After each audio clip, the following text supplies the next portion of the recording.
Naman, hindi mo naman sinisiraan ng ex mo. Hindi. Wag. Wala ka namang mga hugot Wala ka na namang pag hindi nadadalaw yung anak mo, gano'n. Wala, bawal. Bawal. Walang post-post sa Instagram, gano'n. Wala. Walang sumbatan na Bakit kadatingan. bawal? Walang sumbatan Ano na bawal? ano? Kasi diba, nasa Bible yan. Honor your Na? mother and father. Paano niya i-honor kung sisiraan mo yung tatay niya? Kung gusto ka, kami natututunan. Diba? Kasi, kailangan ano lang, maganda lang. lang, Oo. ganon. Baka sa akin magmula yung ano niya, diba? So, Pero- bawal. Seryoso, si ano naman, nagsishare naman siya. Oo, nag-share naman, nag-share. Happy ka naman sa share. Oo, okay naman.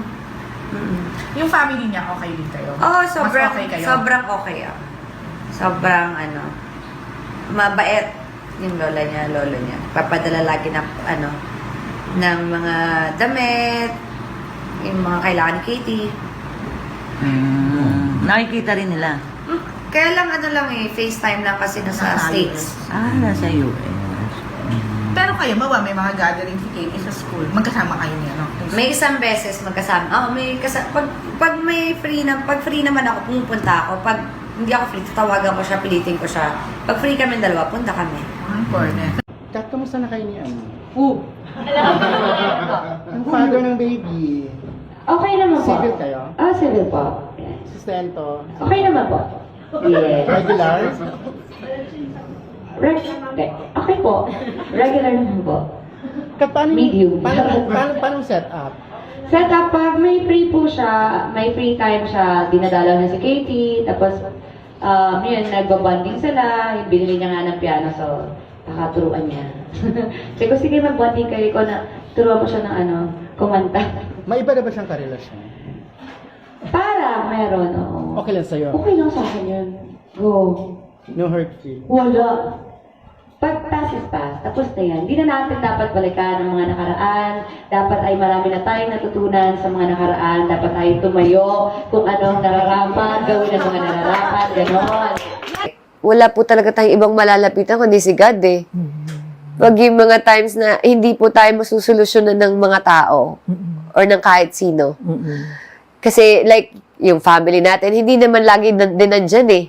Pero si God nandyan siya palagi. Makikinig siya sa atin, mako-comfort niya tayo, tapos yung mga pangangailangan natin, yung mga pagsubok natin, magugulat na lang po tayo, malalampasan na lang po natin. Blessing po ang anak, never ko po, dati, nung wala pa ako anak, na maiisip na mababago ka ng anak mo. Diba? Mas magiging okay ka, mas magkakaroon ka ng direksyon, mas magiging maayos yung buhay mo kung magpapakananay tayo or magpapakatatay tayo. Importante po na kailangan bigyan natin ng oras yung mga anak natin. Diba? Kailangan din po nila tayo. Lahat ng pagdadaanan natin, magugulat na lang po tayo na yung pinoproblema natin, unaware tayo na ginagawa na pala ni Lord ng solusyon. May mga tao na siyang pinapadala, may mga bagay na siya na, alam mo yun, na makakatulong sa'yo. Pero syempre po, yung mga pains, yung mga pagsubok po, yung mga, kailangan natin po siyang pagdaanan kasi kailangan na, para sa akin po yung mga pains po, yung mga pagsubok po na pinagdaanan ko, para siyang armas sa akin eh. Yung mga natutunan ko po doon. Thank you kasi never po siya nag-give up kahit may mga panahon na hindi ka lumalapit sa kanya.